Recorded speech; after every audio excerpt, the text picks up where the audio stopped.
big announcement where Trump explodes and becomes very furious at the fact that now they're trying to close down the alligator Alcatraz in Florida. Not only that, they have just told him that his tariffs are illegal. Why are we giving these judges so much power? It's ridiculous. Trump has every right to be upset, and I'm glad that he's defying it a little bit to a point where DeSantis is saying the same thing, that we will keep on bringing people here. This is what I want to see. I want to see a pushback from judicial rule. But Trump's upset, and he's saying, I'm going to do it no matter what. Now also, there's been a kind of a hiccup. Where is Trump? You know, they've pushed right now saying his health is bad. You know, he's got a real bad spot on his hand where blood is pooling, and it's not getting any better. He is aging. But we're going to talk about some of the ramifications of what they're saying now. It's amazing how they stayed silent when Biden would miss out for a month. But then if Trump comes up missing 24 hours, everybody goes crazy. We're going to discuss all this going around and how this double standard is exactly what is fitting the narrative of the Democrats and what Republicans must do and conservatives must do. This also brings up another point with conservatives and Republicans. There's been a push by someone like the persistent Scott Presler saying how, you know, Republicans are losing because they're not being inclusive. They're not helping take in all these people that are now MAGA. I have a word, to be honest with you, for you, and I'm tired of bending over, and I'm tired of giving in. I want conservatism to be conservatism, not populism and not 90s Democrats. I want conservatives to be conservatives. So I'm tired of bowing down to this. We're going to discuss this. And also Elon Musk comes out with 3 or 4 major quotes from an interview he just did. We need to pay attention to these quotes because it actually represents what you should be doing. Are you going to be tolerant or intolerant? Just like we were talking about with the Republican rule. Are we going to be tolerant or intolerant? What does this mean for independence versus dependence? We're going to discuss that. And then lastly, we're going to discuss some pathologists that actually worked for government entities. It said that this right here actually calls for mind change. Whoa. That kind of represents where we're at and what we've been discussing for the last few days over the links to this and the dangers of it. And then another USDA scientist says, I have to do my own ground beef because what we've allowed pass through USDA and FDA is pink slime and it's not real beef. So I actually don't even go with my own recommendations. Shows that government can't be trusted always, huh? And everybody's wanting Medicare for all. Now all of a sudden, the government can't actually perform good Medicare and Medicaid coverage. Just simply what has been said. And now the Democrats are up in arms, but they're wanting for more government intervention? Makes no sense. A lot of stuff to discuss today. Let's dive into these stories.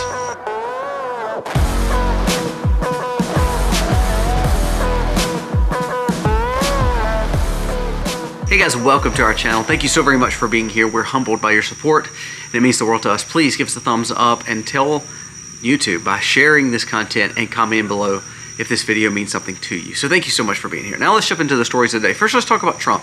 Let's talk about how he really got upset this last few days over some of these court rulings, but then also, where is he at?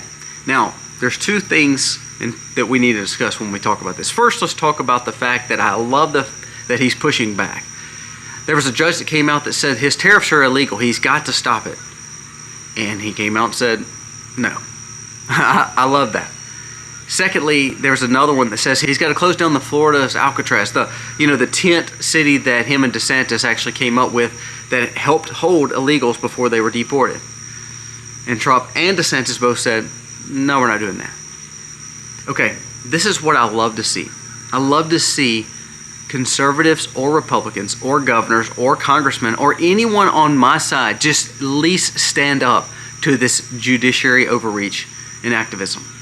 Now, sadly, we've been such pushovers. This kind of brings me to the point of what Scott Presler was saying. I'm not a Scott Presler fan. I'm not a Dave Rubin fan. I'm not any of these quote-unquote Republicans that came on the last 3 or 4 years. Yes, I'm glad they supported Trump. But we cannot kowtow and become this party of everybody, because then we lose the fact of the morals and values. See, what's happening is we've been such pushovers in the Republican Party that we've allowed for judicial activism. We've allowed for the Fed to do what they want to do. We've allowed for congressmen to actually not be conservatives. We've allowed them to be rhinos like Susan Collins and Murkowski. And we're like, well, they have R behind their name. So they're Republican. They're Republican enough. No, we've got to quit doing that. We've got to quit representing tolerance. And Scott Presler came out this week and was like, well, I mean, we're going to lose these elections because we're not willing to give in and actually give up on some of this conservative talk. We need to accept, be inclusive of all walks of life, such as his walk of life as being a homosexual. Here, let me say this very clearly, and I'm being completely honest. Do I want your support when it comes to supporting Republican Party nominees and people like Trump or Vance or whomever? Absolutely. Do I believe that we should bend our values and conservative mores and the fact of what made us conservative? Remember, when we're conservative, we're traditionalists. We're looking to go back to the way things once were. That doesn't mean we embrace everybody and become the 90s Democrats. See, because of our tolerance, we've become the party of really Bill Clinton and the 90s Democrats. That's really what we are. From Trump, Ludnick to RFK, I mean, they're all doing great things, but to be honest with you, I wouldn't call any of them extreme conservatives. So when I see DeSantis and Trump working together and actually pushing against judicial activism, I actually like that, because it's like, you know what, you're not being tolerant. You're saying, I'm going to hold the line because we're messing up too much. The tariffs have been a good thing because ultimately it's balancing out the problems that we had, and it shows America's greatness again. Did you know Europe just came out and said that they're willing to maybe do away? They're actually talking about doing away with all tariffs and all extra taxes on America because they need America. That's what we should be doing. And I love the fact that we're seeing a president and governors who are on the conservative side not kowtow. Let's quit kowtowing and let's just simply be the conservative party that we're supposed to be and stand up against this tyranny. Because judicial activism has cause for tyranny.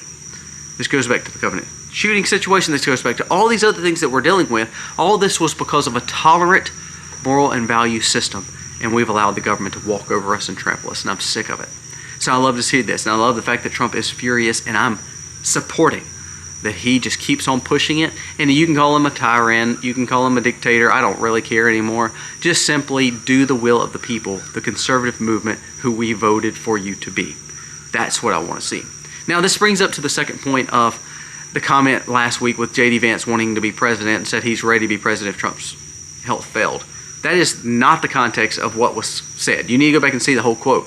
Now, J.D. Vance says, I've been ready and I'm serving on the behest of the president, and I'm literally kind of taking this as we go because, man, we have hit some major hurdles in the last few weeks and months. And he says, I'm always ready. He wasn't saying that Trump has got failing health. Now, a few things that we need to pay attention to. Trump, like Biden, is an old guy. I mean, I'm not saying that's a bad thing or good thing. I'm just saying he is older. You notice he's been wearing a lot of makeup on his hand because the hand's got blood pooling, which is normal for older individuals. My father's 65. He's not that old, but to be honest with you, I laugh because he's not on any medicine. And then there's times if he hits his hand, it bruises and it pools blood. It's part of getting older. We understand that. I can't do what I used to do the same way as a 37-year-old that I could do when I was 25. Our bodies are meant to fail. But to say that Trump is unhealthy or dying, like we've heard this last few days, I don't think that's true. Do I believe that he probably needs rest like any other 60, 70, 80-year-old man? Probably so. That's not showing weakness. That's showing strength, I think, because what he's doing is he's preparing himself for the next battle. But just because he hasn't tweeted in the last 2 hours doesn't mean he's unhealthy. It doesn't mean he's on his deathbed. Now, here's the thing. If we have an agenda, this is where I want to really camp out, because this is what I want to make sure that we understand, because 2028 is coming, 2032 is coming, and Trump will not be on those tickets because Trump will be older and Trump has already ran 2 terms. We cannot lose the fire of understanding America greatness just if Trump is not the leader. We should make sure that we have the people intact to support this agenda. That's why I believe we need to talk to people that has been part of this movement and conservatism and really coalesce, so that way once Trump's out of the party, we still have an invigoration to where we're really pushing. And that's why I want Trump to shine by saying this. Look, I like DeSantis, I like Vance, I like Rubio. I want to see these guys thrive. I could care less about Lindsey Graham, so leave those people out. But ultimately, I want to see Trump grab more people. I'm fine with Donald Trump Jr. Great.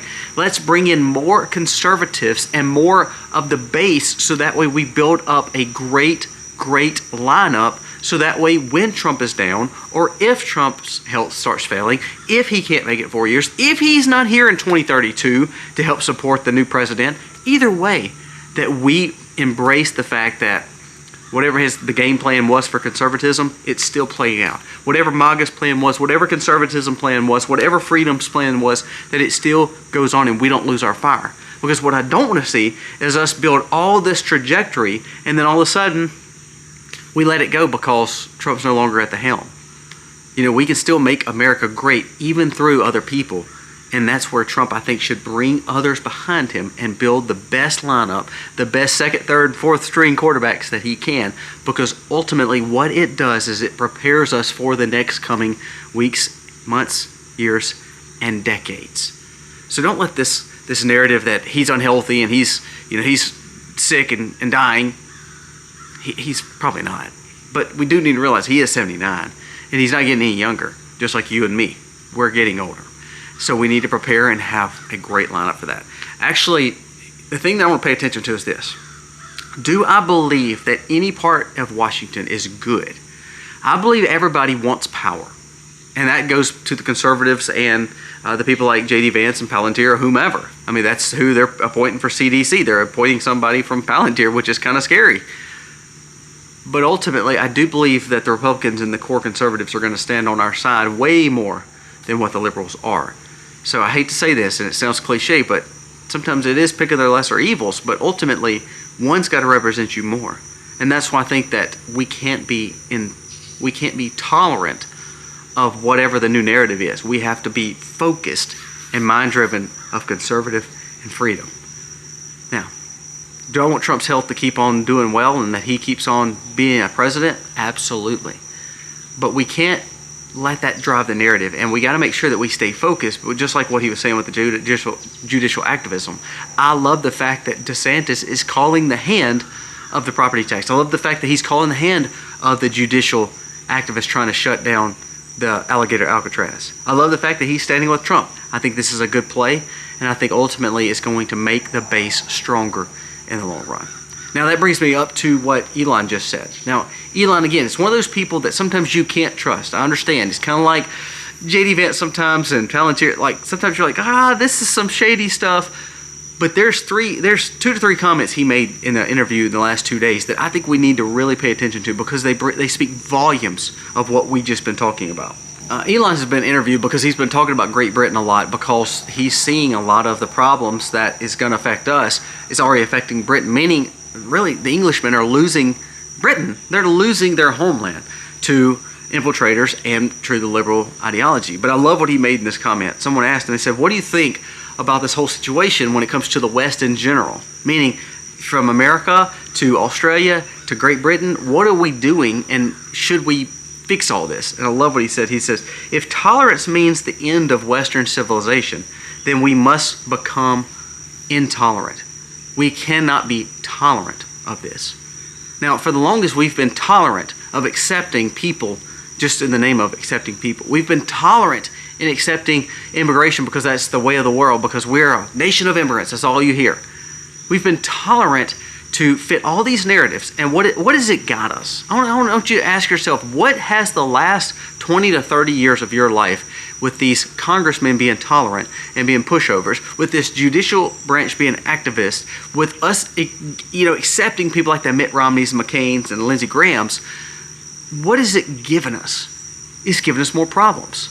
Look at England. Look at Great Britain. That tolerance has now gotten to where they have no power. Australia, they've lost their rights to own firearms, and they've lost their rights to actually stand up for freedom. A nation that once supported Israel no longer supports Israel. Great Britain's pushing against Israel too. I mean, that's biblical. But what I'm saying is, it's the West that's now being the ones who are intolerant towards Christianity and conservatism at the name of being tolerant for something else. That's what scares me. Usually when you're tolerant and you build this tolerance for diversity or inclusion, like sometimes the Republicans are doing or sometimes the West is doing, like Elon was bringing attention to. He says, then we become intolerant to the one thing that held us close. Family, values, morals. I mean, one of the things that he brought up was the fact that people are not having children anymore. We've become in a nation where we believe that families are not important and that women should be working outside the home. We've become tolerant to that, so therefore our families There's no value in them anymore. We've become intolerant to children. We've become intolerant to our faith and values and normal norms for the longest of having a lot of children and teaching them some kind of morals and values. So I actually like the fact of what Elon Musk is standing up here saying, look, sometimes tolerance is okay. He said, but what we're realizing is what tolerance has done is made for failing nations, and we better become a nation of intolerance so we don't lose our freedom and independence like we saw in Great Britain and Australia. America is next, guys. Are you okay with this talk about taking your Second Amendment rights? Are you okay with Hillary Clinton and some of the Democrats saying that they want to remove some of the guidelines for censorship on social media so that way conservatives have more censors on there so that way they can't speak their hate and really all we're doing is speaking our core values and morals? Think about that for a second. That's why it's so important to have a base behind Trump, because one day if Trump's not running, we need to make sure that this movement keeps on, because what happens if all of a sudden we allow for the greater evil to come in power, the Mamdanis, the AOCs, the Gavin Newsoms, you have lost all forms of sanity and freedom, and then they're becoming intolerant of you, and you've got to accept their tolerance. That's the thing that you got to be careful of. Listen to this other quote that Elon said. I thought it was just a good quote. I might be wrong, but listen to this. In order to survive, an ideology that fails to reproduce itself must necessarily infect the minds of children of those it reproduces. That's why they push so hard to control the education. It literally is a cult. Now let's dissect what he just said for a second. For someone to believe something, and especially if it's ludicrousy, and it's idiocracy, and it's foolish, and it makes no sense to you, then we have to start them young by getting them indoctrinated. So what he's saying is, why does the left want to indoctrinate your children so bad and get into the educational system and worry about transitioning your children at a young age and worried about taking the morals and values out of school systems and making sure they're programmed at a very early age? Because he says if you program at a very early age, they don't find that foolish. They don't find it crazy to think that. They believe that's how everybody thinks. You know, it's one-sided. So that's why when we take on homeschooling or we take on sustainable living or we take on independence and people think we're crazy, actually we're the norm. We're the ones that actually are going back to traditional ways of doing the way we've done life for 2,000 years, especially what we've done in America. America was set up on freedom and on family and on Christian values, and we've lost all that. So what Elon was saying here, he said, in order for something so crazy and so liberal and so leftist and so socialist minded to work, they have to push it to your children at a young age. And guess what? We're allowing it because we're allowing our children to be in those schools. If we want to change that narrative, then we've got to break the system that they're in. Again, going back to tolerance versus intolerant. If you send your kids to school, you're being tolerant of what they're teaching. If you support the rhinos just because they have an R behind your name, you're tolerant to what they're teaching. If you decide to go and support someone that's not really having your morals and values because you want the W, and it really is not the W, but it looks good because you're including these people into your base, but really they're not helping you move your narrative forward, you're being tolerant. All these things will cause for a foolish mentality to be the norm. Think about all the things that we deal with today. It's kind of like the African families who that were interviewed from a third world country that's not around a lot of civilization and a lot around social media by no means. It says, why would anybody think they could be a boy if they're not a boy? Why would anybody think they're a girl if they're not a girl? The gender thing blew their mind that people even think like this. Because he says it's not the norm. It's never been the norm until the West started being tolerant. Let's focus on what we're trying to teach our children. If you want survival of Christianity and morals and values, you better start teaching it again. Because if not, this foolish ideology will become the norm. I want to go to another story. This is what scares me when we talk about Medicare for All. This is a new story that came out. It said Medicare will start requiring prior approvals for certain procedures, and they will use AI companies to determine patients if they're covered or if they're viable. Now, we're talking AI here, but we're talking about government's intervention in our life. So what we've decided as a nation, if we embrace this Medicare for all, the socialist mentality, we're allowing for our doctors and our people not to make the decisions. We're allowing for government to make decisions because they're going to decide who's going to get paid and who's not, and they're going to use technology to do it. Now, For the most part, everybody's dogging RFK out for this. Everybody's dogging Health and Human Services out for this. Everyone's dogging out Trump's administration for this. Medicare is starting to use AI to help make payments and to make sure patients are healthy enough to go through surgeries. Sounds bad, doesn't it? Well, it is bad. But also, expanding Medicare and Medicaid is not going to make it any better. It's going to make it worse. The answer to a lot of these people are saying we need to take AI out of it from the private sector and we need to embrace it for the government, and the government just take over all of it. Medicare for all. So if the government is not doing good in the name of Republicans or Democrats because they're using technology and they're kind of making the decisions for you if you're viable to have the surgery or not, why do we think more government intervention in your life is better? Also, the new CDC leader, now I'm glad we got rid of the last CDC leader because she was half nut crazy. But guess what? The new one was a private equity tie to Peter Thiel and Palantir. Like what I tell you with lesser evils, sometimes I don't know if any of these people are actually looking out for us. Prime example, a USDA scientist just came out and said, verbatim, he says, I've learned after working for the USDA as a scientist that I no longer buy ground beef. He says, I buy whole pieces of meat and I grind them myself. He said it was worth a $50, $60 investment into a grinder to grind my own meat. He said, because guess what? What we were doing as government, we were allowing for a certain amount of this pink slime, this nasty gelatinous stuff to go into the meat to make the meat go longer, to make the meat last longer, to preserve the meat, but ultimately make people feel like they're getting all this value, and it may be garbage, pink slime, like you see in some hot dogs. He says, so I've learned to get away from that. Now, what are we needing to learn by the Medicare for All and how now they pick and choose who your doctors and if you're going to get a procedure or not? What have we learned with the USDA scientist saying that he's going to grind his own meat because what they're allowing pass through his agency scares him to death? What have we learned from the CDC director now being another person that may want more surveillance of us and not less? What we've realized is government's intervention in our life is not good. It's not any better, no matter who's in charge, the R or the D. I go back to the intolerant versus tolerance. Why don't we just go back to the normality to where we say we want freedom and independence? The less government in our life, the better.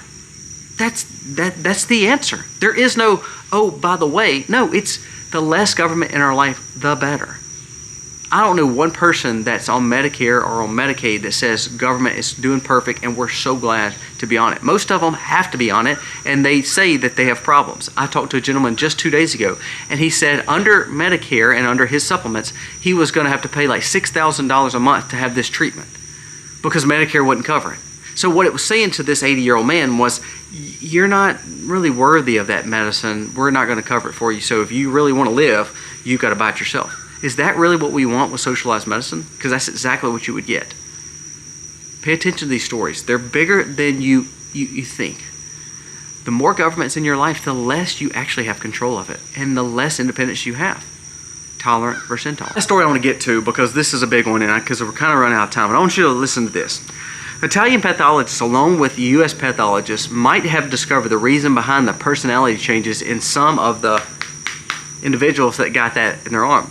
It says he found that the pineal gland completely was destroyed in a lot of people that got this.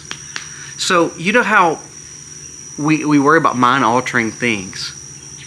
If all of a sudden we see that some of our parts of our system that helps us think, that helps our brain be cognitive, if we see medicines and things that the government now pushes, causes us to be clouded in our judgment, it's a little freaky, isn't it?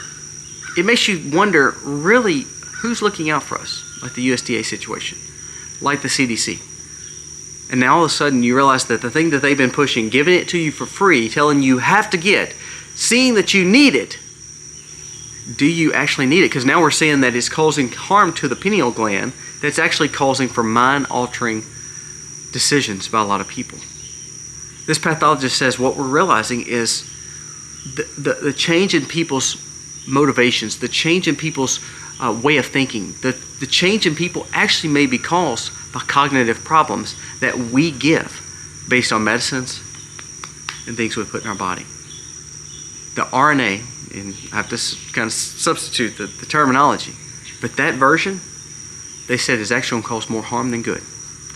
So he was applauding RFK in his decision of banning some of this. But to be honest with you, he said, we've not gone far enough. He said, a lot of the things that we've been fed and given, it's all about destroying our normal system of body operation to where then we are altered. And he said, with that alteration comes for change in perspective. Now that's almost sci-fi, that's almost biblical, that's almost a little too strange to believe. But when you have doctors telling you exactly this, and this was a team of 5 doctors, 5 Italian pathologists, along with 1 American, saying that what they're realizing is a lot of this is causing for major problems here. Not just health-wise, but mental-wise. What are we doing? If all of a sudden we see more mind-altering, things brought to our attention and pharma brought to our attention, you think that's a good thing? I don't think so. Guys, what I want you to realize in this whole video, it's not just what Elon said. It's not just about Trump getting furious. It's not just about the tolerance versus intolerance. The fact is this. From the judicial activism to the tolerance of governments to the fact that we allow government to be in our life, all of it is going to be to our detriment. We need to stand up and wake up. If we do not wake up, we have no chance of independence and freedom. Wake up. That's my thought for today. Let me know your thoughts. God bless.